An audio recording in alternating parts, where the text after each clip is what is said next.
Makuru reka tuyakomereze ku gihe.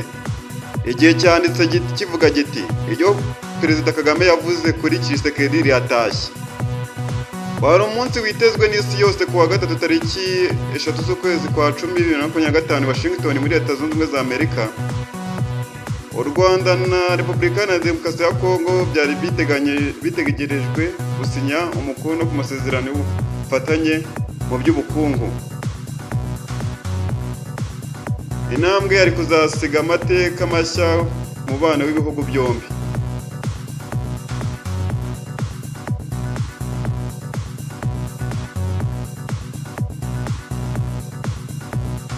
Wabita Tshisekedi ndabona yabihinduye kabisa. Okay.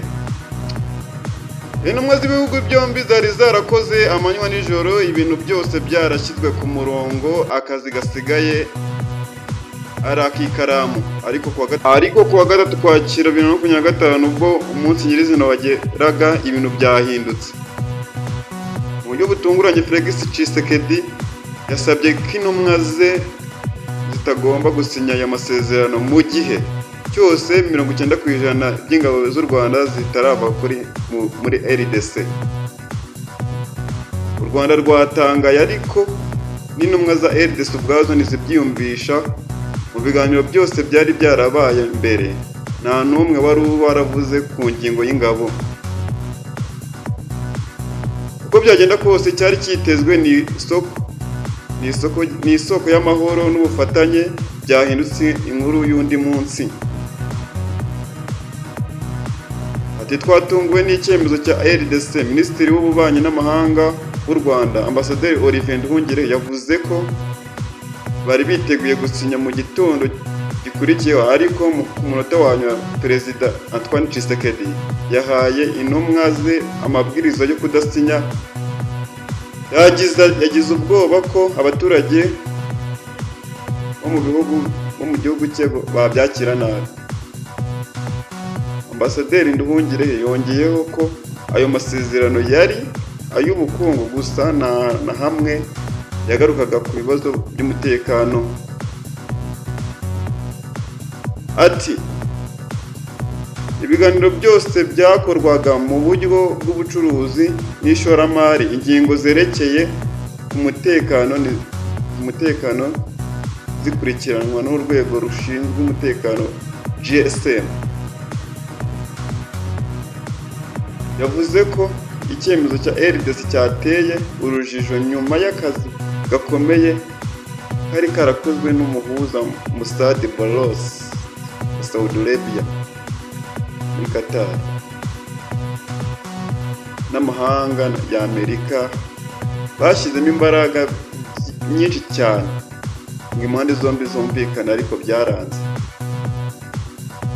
Minisitiri Nduhungirehe yibukije muri Nzeri 2024 Tshisekedi ari nawe wabujije Minisitiri w'Ububanyi n'Amahanga wa RDC gusinya ku masezerano yo gusenya umutwe wa iterabwoba wa FDLR no gukuraho ingamba z'ubwirinzi u Rwanda rwashyizeho. Nyamara kuba bahagarariye ingabo z'ibihugu byombi bo bari barabyumvikanyeho. Ndamubona Tshisekedi n'umutwe mubi, umugabo utajya uhagarara ku ijambo rye kabisa.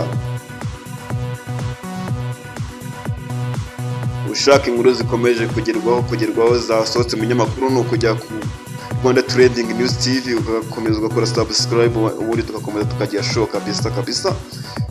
Inkuru zigezweho n'ahandi wazisanga usibye kuri Rwanda Trending News TV. Tshisekedi yahagaritse amasezerano yagombaga gusinywa hagati ya RDC n'u Rwanda ku munota wa nyuma. Perezida Kagame yari yarabivuze mbere. Abakurikiranira hafi umubano w'u Rwanda na RDC bamaze kubona iyi myitwarire ya Tshisekedi. Bibutse amagambo Perezida Paul Kagame yavuze ubwo yari mu kiganiro yagiranye na Mario Nafari muri Werurwe 2025. Perezida Paul Kagame yavuze ko yagiye aganira na Perezida Tshisekedi inshuro nyinshi akijya ku butegetsi, ariko yabonye ko bigoye kumvikana nawe. bamara kuvugana ibyo bumvikanye akavaho yabihinduye. Yagize ati ntabwo nanga kuganira nawe ariko dukwiye kuba tuvugana ibintu bifitiye inyungu ibihugu byombi kandi bifite intumbero yo gushaka gukemura ibibazo. Nta kibazo mbifiteho. Kumvikana na Tshisekedi nicyo kintu cya mbere kigoye. Ndashaka no kubyerekana. Ndashaka kumenya umuntu waba warumvikanye nawe waza akambwira ati wowe urabeshya. Nagiye nganira nawe mukemeranya ibintu yaba agisohoka mu muryango akaba yabyibagiwe cyangwa akabihindura ukumva avuga ngo oya ntabwo ibyo twigeze tubivuga. Abajijwe icyo yabwira Perezida Tshisekedi babaye bicaranye ako kanya, Perezida Paul Kagame yavuze ati namubwira ngo nakwifuje ko yaba atakiyobora kiriya gihugu cyiza. Ninongera kwicarana nawe nzabimwibwira imbona nkubona. Kwisubiraho kwa Tshisekedi ku masezerano byasize benshi bibaza koko niba afite ubushake bwo gusinya amasezerano y'amahoro yasinywe i Washington DC hagati y'u Rwanda na RDC. Mu gihe isi yari yizeye ko ayo masezerano ari intangiriro y'igihe gishya cy'imikoranire, icyemezo cya Perezida Tshisekedi cyongeye kuzamura igihu hagati y'ibihugu byombi. Mubona Perezida Paul Kagame yicaye. Amakuru make reka dukomereze muri Leta Zunze Ubumwe za Amerika. Ariko mbere yuko dukomeza muri Leta Zunze Ubumwe za Amerika kamanze nkubwire promotion Airtel yakuzaniye.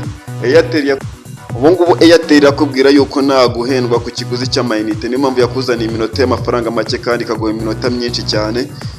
Yakubwira yuko ku mafaranga 100 yonyine iraguha iminota 50. Nuramo kuguze paki y'amafaranga 200 baguha iminota 240. Nugura iminota y'amafaranga 500 y'icyumweru baguha iminota 800. Nugura iminota y'ukwezi baraguha na gigabyte imwe ya buri munsi ku mafaranga 300 byonyine. Urumva ko Airtel ibintu byose yagiye bikirasi kabisa. Niyo mpamvu ikubwira ati Airtel reason to imagine.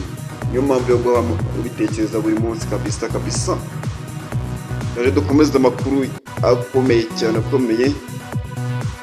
Wakomeza nawe ukoresha telefone yawe ukajya kuri Google Chrome ukandika www.igi.com cyangwa kigali today.com tugakomeza kwirira amakuru.